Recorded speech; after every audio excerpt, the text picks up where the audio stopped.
వాయువ్య బంగాళాఖాతంలో ఏర్పడిన వాయుగుండం స్థిరంగా కొనసాగుతుంది. దీని ప్రభావంతో ఆంధ్రప్రదేశ్లోని పలు చోట్ల భారీ వర్షాలు కురుస్తున్నాయి.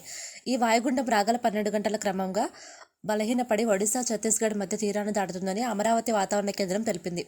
వాయుగుండం ప్రస్తుతం ఒడిశాలోని చిల్కా సరస్సు వద్ద కేంద్రీకృతమై ఉన్నట్లు వాతావరణ కేంద్రం అధికారులు తెలిపారు. వాయుగుండం ప్రభావంతో ఉత్తర కోస్తాంధ్ర, దక్షిణ ఒడిశా జిల్లాల్లో భారీ నుంచి అతి భారీ వర్షాలు కురిసే అవకాశం ఉందని తెలిపారు. మరోవైపు వాయుగుండం కారణంగా శనివారం ఉత్తర కోస్తా ప్రాంతంలో చాలా చోట్ల తేలికపాటి నుంచి మోస్తరు వర్షాలు కురుస్తాయని వాతావరణ శాఖ అధికారులు తెలిపారు. 1-2 చోట్ల భారీ నుంచి అతి భారీ వర్షాలు పడతాయని తెలిపారు. గంటకు 30-40 కిలోమీటర్ల వేగంతో బలమైన గాలులు వీస్తాయని అంచనా వేశారు. ఇక ఆదివారం ఉత్తర కోస్తా ప్రాంతంలో చాలా చోట్ల తేలికపాటి నుంచి మోస్తరు వర్షం పడుతుందని, 1-2 చోట్ల భారీ నుంచి అతి భారీ వర్షాలు కురిసే అవకాశం ఉన్నట్లు వెల్లడించారు. సోమవారం కొన్ని చోట్ల తేలికపాటి నుంచి మోస్తరు వర్షం కురుస్తుందని అమరావతి వాతావరణ కేంద్రం తెలిపింది.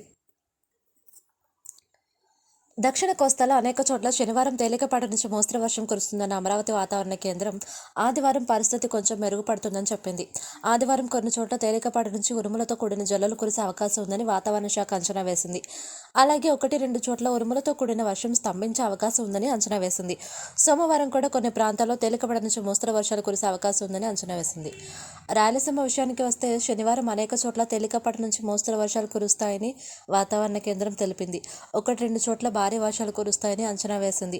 ఆదివారం రాయలసీమలోని కొన్ని చోట్ల తేలికపాటి వర్షాలు, ఉరుములతో కూడిన జల్లులు కురిసే అవకాశం ఉందని తెలిపింది.